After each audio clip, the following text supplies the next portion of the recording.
아멘. 오늘 새벽 우리에게 주신 하나님의 말씀은 느헤미야 2장입니다. 구약성경 726면입니다. 아닥사스다 왕 제20년 니산월에 왕 앞에 포도주가 있기로 내가 그 포도주를 왕에게 드렸는데 이전에는 내가 왕 앞에서 수심이 없었더니 왕이 내게 이르시되 내가 병이 없거늘 어찌하여 얼굴에 수심이 있느냐? 이는 필연 내 마음에 근심이 있음이로다 하더라. 그때 내가 크게 두려워하여 왕께 대답하되 왕은 만세수를 하옵소서. 내 조상들의 묘실 있는 성읍이 이제까지 황폐하고 성문이 불탔사오니 내가 어찌 얼굴에 수심이 없사오리이까 하니 왕이 내게 이르시되 그러면 내가 무엇을 원하느냐? 하시기로 내가 곧 하늘의 하나님께 묵도하고 왕에게 아뢰되 왕이 만일 좋게 여기시고 종이 왕의 목전에서 은혜를 얻었사오면 나를 유다 땅 나의 조상들의 묘실 있는 성읍에 보내어 그 성을 건축하게 하옵소서 하였는데 그때 왕후도 왕 곁에 앉아 있었더라. 왕이 내게 이르시되 내가 몇 날에 다녀올 길이며 어느 때에 돌아오겠느냐?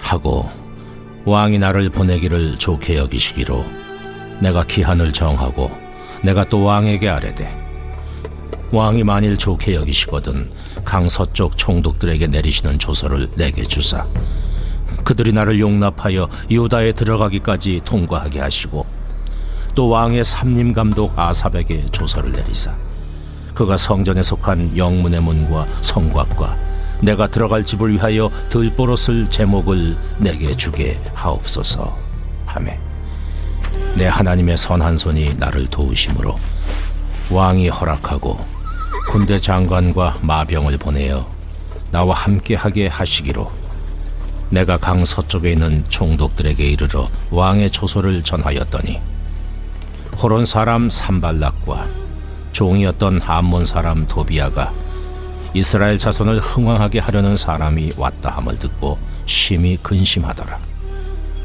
내가 예루살렘에 이르러 머무른 지 사흘 만에 내 하나님께서 예루살렘을 위해 무엇을 할 것인지 내 마음에 주신 것을 내가 아무에게도 말하지 아니하고 밤에 일어나 몇몇 사람과 함께 나갈새 내가 탄 짐승 외에는 다른 짐승이 없더라. 그 밤에 골짜기 문으로 나가서 용정으로 분문에 이르는 동안에 보니 예루살렘 성벽이 다 무너졌고 성문은 불탔더라. 앞으로 나아가 샘문과 왕의 못에 이르러서는 탄 짐승이 지나갈 곳이 없는지라. 그 밤에 시내를 따라 올라가서 성벽을 살펴본 후에 돌아서 골짜기 문으로 들어와 돌아왔으나 방백들은 내가 어디 갔었으며 무엇을 하였는지 알지 못하였고 나도 그 일을 유다 사람들에게나 제사장들에게나 귀족들에게나 방백들에게나 그 외에 일하는 자들에게 알리지 아니하다가 후에 그들에게 이르기를 우리가 당한 공경은 너희도 보고 있는 바라. 예루살렘이 황폐하고 성문이 불탔으니 자 예루살렘 성을 건축하여 다시 수치를 당하지 말자 하고 또 그들에게 하나님의 선한 손이 나를 도우신 일과 왕이 내게 이른 말씀을 전하였더니 그들의 말이 일어나 건축하자! 하고 모두 힘을 내어 이 선한 일을 하려 하매 호론 사람 산발락과 종이었던 암몬 사람 도비아와 아라비아 사람 게셈이 이 말을 듣고 우리를 업신여기고 우리를 비웃어 이르되 너희가 하는 일이 무엇이냐? 너희가 왕을 배반하고자 하느냐? 하기로 내가 그들에게 대답하여 이르되 하늘의 하나님이 우리를 형통하게 하시리니 그의 종들인 우리가 일어나 건축하려니와 오직 너희에게는 예루살렘에서 아무 기업도 없고 권리도 없고 기억되는 바도 없다 하였느니라. 이 새벽에도 우리 가운데 은혜가 넘쳐나기를 바랍니다. 예수님과 함께 수제자로 다녔던 베드로는 그리스도인은 늘 준비된 사람으로 누군가 소망에 관한 비밀을 묻는다면 온유와 두려움으로 대답하라 라고 우리들에게 권면하고 있습니다. 언제나 어디서나 신앙의 질문이 들어왔을 때 내가 미리 준비되어서 말을 해야 한다라는 것입니다. 준비가 되어 있지 않으면 우리는 말을 할 수가 없고 행동도 할 수가 없죠.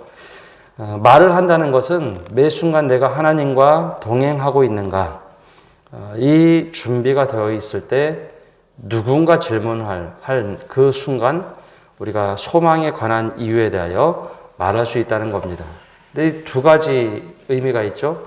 온유와 두려움으로 하라고 하는 것은 내가 이 말을 통해서 이 사람이 변화할 수 있는가 하는 두려움이 있어야 하고, 또 하나는 내 말을 통해서 이 사람이 따뜻함을 가지고 마음을 열 수 있는가, 또 하나님이 역사하시는가, 이 마음을 가지고 말을 하라라고 베드로는 권면을 합니다.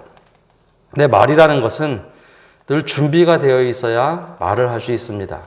임기응변은 한두 번은 되지만 준비가 되어 있지 않으면 그 말이 속에서 나오지 않습니다. 행동 또한 그렇죠. 행동도 내가 준비된 행동과 임기응변하는 행동은 참 다릅니다.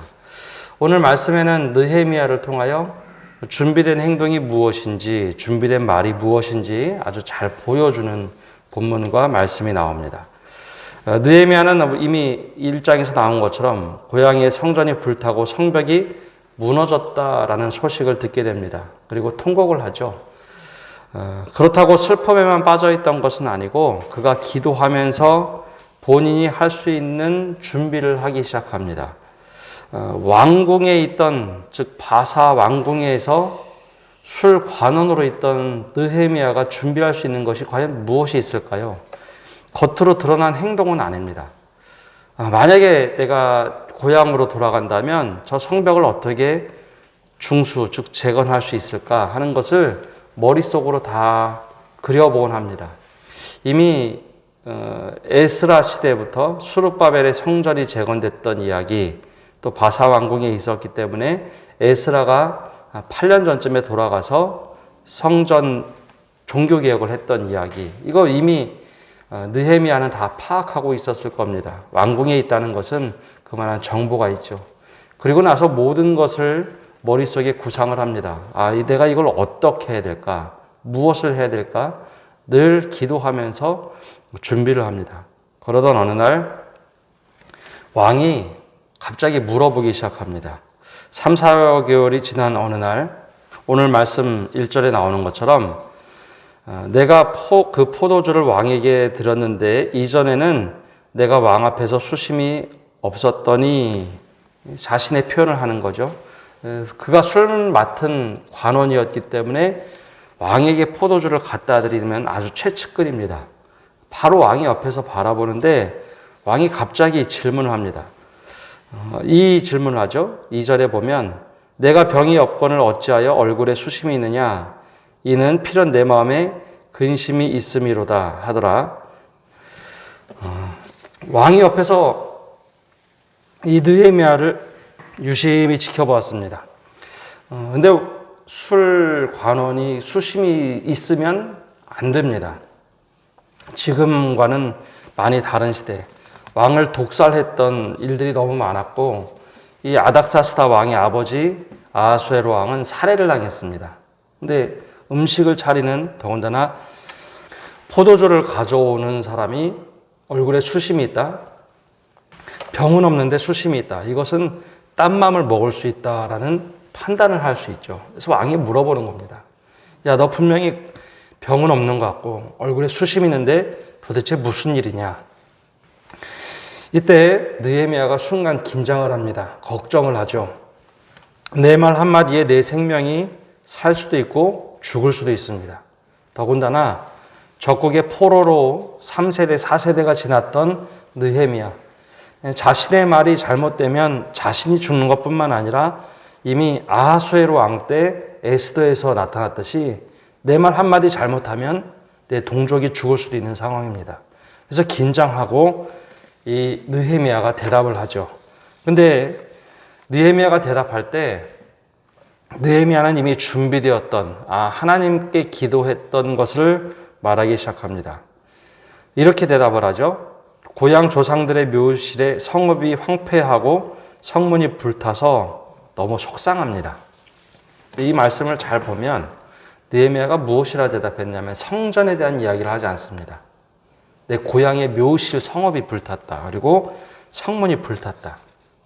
그 이야기는 아닥사스다 왕이 이미 성전 재건하는데 한번 중단 조서를 내린 일이 있습니다. 근데 만약에 이 느헤미야가 성전 다시 재건할 수 있도록 성전 불탔는데 그거 재건하도록 그것 때문에 속상합니다라고 하면 왕의 명령을 공식적으로 반대하는 것이 되죠. 그래서 내 고향의 성읍이 불탔다라고 얘기합니다. 그리고 성문이 훼손됐습니다. 어찌 속상하지 않겠습니까? 근데 이미 느헤미야에 대해서 좋게 여겼던 왕이 그래 하면서 반응을 해주기 시작합니다. 아닥사스다 왕이 성전 재건을 중단시켰지만 지혜롭게 온유함으로 두려움으로 말하자 왕이 거기에 반응을 하기 시작합니다. 그러자 여기에 멈추지 않고 느헤미야가 하나를 더 부탁합니다. 만일 좋게 여기시거든 종이 왕의 목전에서 은혜를 얻었사오면 나를 유다 땅 나의 조상들의 묘실이 있는 성읍에 보내어 그 성을 건축하게 하옵소서. 이 말은요, 준비되어 있지 않으면 절대 못하는 말입니다. 임기응변으로 내가 목숨을 걸고 이런 일을 할 수 있도록 허락해 주십시오. 그런 말 못합니다. 기도를 하면서 그가 준비했던 말, 그 말, 하나님께서 허락하셨다라고 생각하던 그 기회를 잡은 것이죠. 하나님께서 아무리 기회를 주셔도 준비가 되어 있지 않으면 이 말을 할 수가 없습니다. 더 나아가서 사람들이 간절함이 있는 것과 간절함을 위해서 준비하는 것, 이것은 분명한 차이가 있습니다. 많은 사람들이 간절함을 가지고 살아갑니다. 이런 것이 이루어졌으면 좋겠다. 그러나 간절함을 가지고 준비하는 사람은 많지가 않습니다.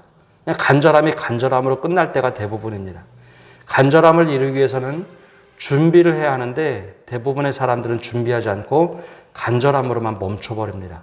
그러나 느헤미야는 이미 왕궁에서 3, 4개월 동안 울면서 기도하며 만약에 내가 고향에 돌아간다면 무엇이 준비되어야 할까?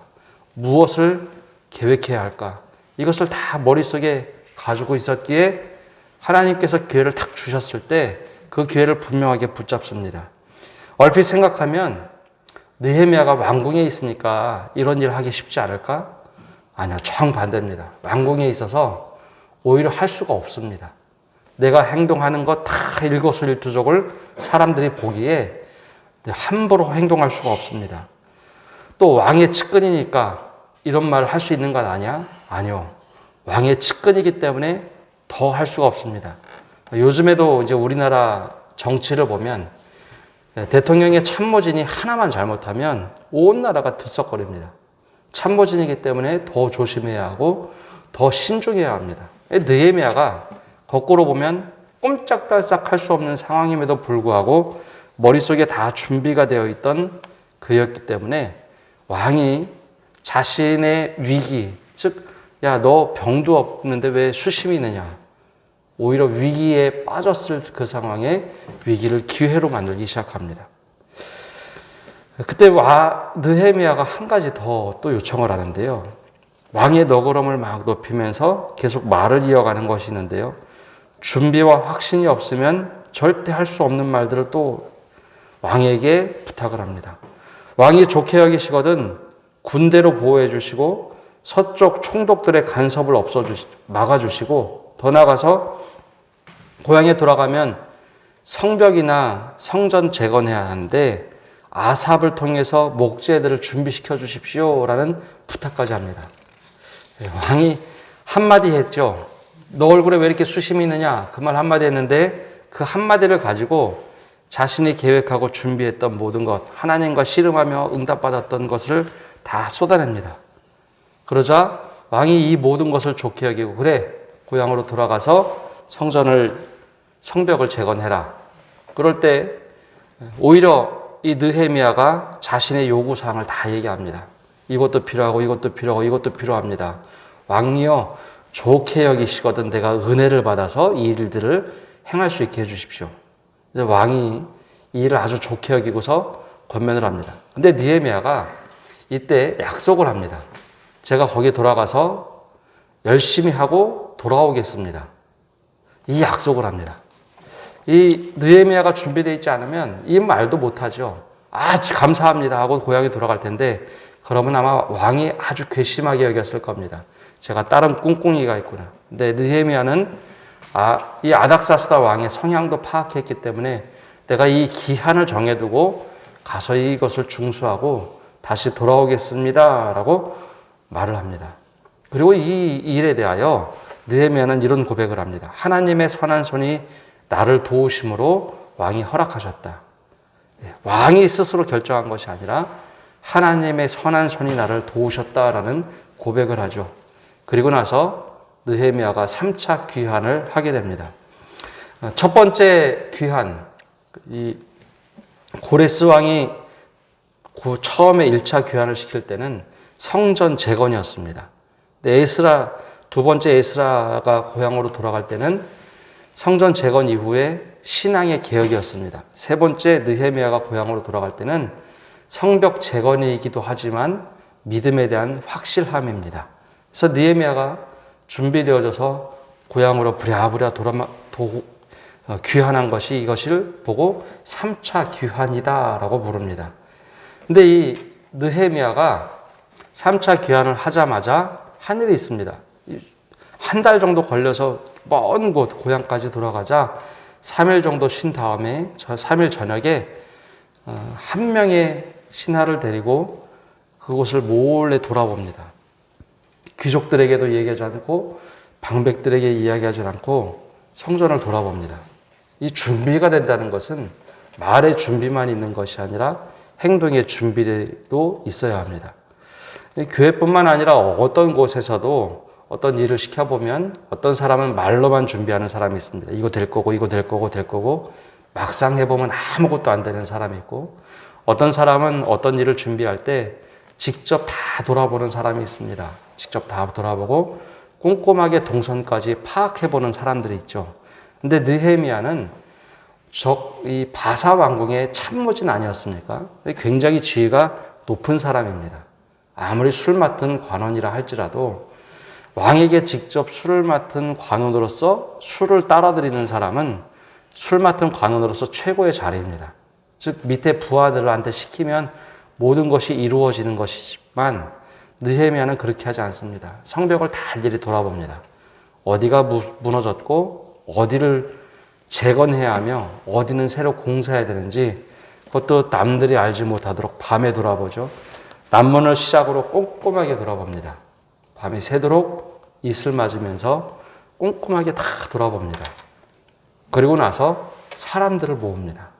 우리가 다시는 수치를 당하지 말자. 하나님께서 허락하신 이때에 하나님의 방법으로 이 성벽을 완벽하게 재건하자. 사람들을 다 모읍니다. 근데 놀라운 것은 그 지역에 살고 있던 귀족들도 제사장들도 귀환하지 않았던 이미 그곳에 오래 살았던 사람들도 이만큼 성벽이 부서졌다는 것 인지는 하고 있으나 어떻게 해야 될지 막막해서 아무도 손을 대지 못했던 것, 그것을 느헤미야가 다 꼼꼼히 파악하고, 여러분 우리가 다시 수치를 당하지 말아야겠습니다. 이 성벽을 온전히 재건해서 하나님께 영광을 돌려야겠습니다. 얘기하는데 어느 누구도 반문을 하지 못합니다. 거기에 오래 살았던 사람보다 훨씬 더 정확하게 파악했던 느헤미야. 그래서 모든 사람들이 이제 우리가 느헤미야와 함께 이 성벽을 재건하자. 그렇게 성벽 재건을 준비하며 시작하게 됩니다. 이것이 바로 느헤미야가 철저하게 준비된 사람으로 돌아왔을 때 일어난 일입니다. 그렇다면 우리는 어떠한 모습으로 살아가고 있을까요? 우리에게 하나님께서 걱정과 근심으로 맡겨주신 일들도 있고 때로는 다른 여러 가지 일들로 맡겨주신 것이 있습니다. 근데 그때 우리가 어떻게 준비되어 있는가? 큰 일이 있을 수도 있고 작은 일일 수도 있습니다. 근데 말의 준비는 나는 어떻게 되어 있고 또 행동의 준비는 어떻게 되어 있는가? 하나님이 기회를 탁 주셨을 때 그 기회를 붙잡을 수 있는가? 그것은 바로 우리의 몫입니다. 하나님께서 계획하셨던 일들에 참여한다는 것은 준비가 되어 있을 때 그 기회 속에서 우리가 참여하며 기회를 잡을 수 있습니다. 바로 오늘 이 준비된 사람들, 바로 느헤미야와 같이 늘 기도로, 말씀으로, 또 말로, 행동으로 준비되어진 모든 성도님들 되시기를 간절히 바랍니다. 기도하겠습니다. 하나님, 오늘도 주님 앞에 나와 말씀을 듣고 기도를 합니다. 우리를 통하여 하나님께서 선한 일을 하실 때 우리는 얼마나 준비되었는지 우리 자신을 돌아보게 하여 주옵소서. 하나님께서 기회를 주실 때 그 기회가 땅으로 스며들지 않도록, 또 하늘로 솟아나지 않도록 하나님, 우리가 준비되게 하여 주옵소서. 먼저 말의 준비가 되어져서 하나님, 제가 적절한 때에 적절한 말을 입에 넣어주시고 그 준비된 말을 할 수 있도록 은혜 내려 주옵소서. 또한 우리가 행동으로 준비할 때 하나님, 다른 사람 눈치 보고 또 다른 사람 나를 바라보느냐 안 바라보느냐 그것이 아니라 하나님께서 원하시기에 내가 철저하게 준비된 사람으로 준비되게 하여 주옵소서. 하나님께서 기회를 주실 때 주님 바로 이때입니다. 하나님의 선한 손이 나를 도우셨습니다. 그 기회를 붙잡고 행동할 수 있는 저희 그리스도인 될 수 있도록 은혜 내려 주옵소서. 이번 한 주간도 주님께서 은혜 내려 주시고 늘 주님과 동행할 때 하나님의 선한 손이 우리를 인도하시는 그 깊은 은혜를 경험하게 하여 주옵소서. 이 모든 말씀 예수님의 이름으로 기도합니다. 아멘.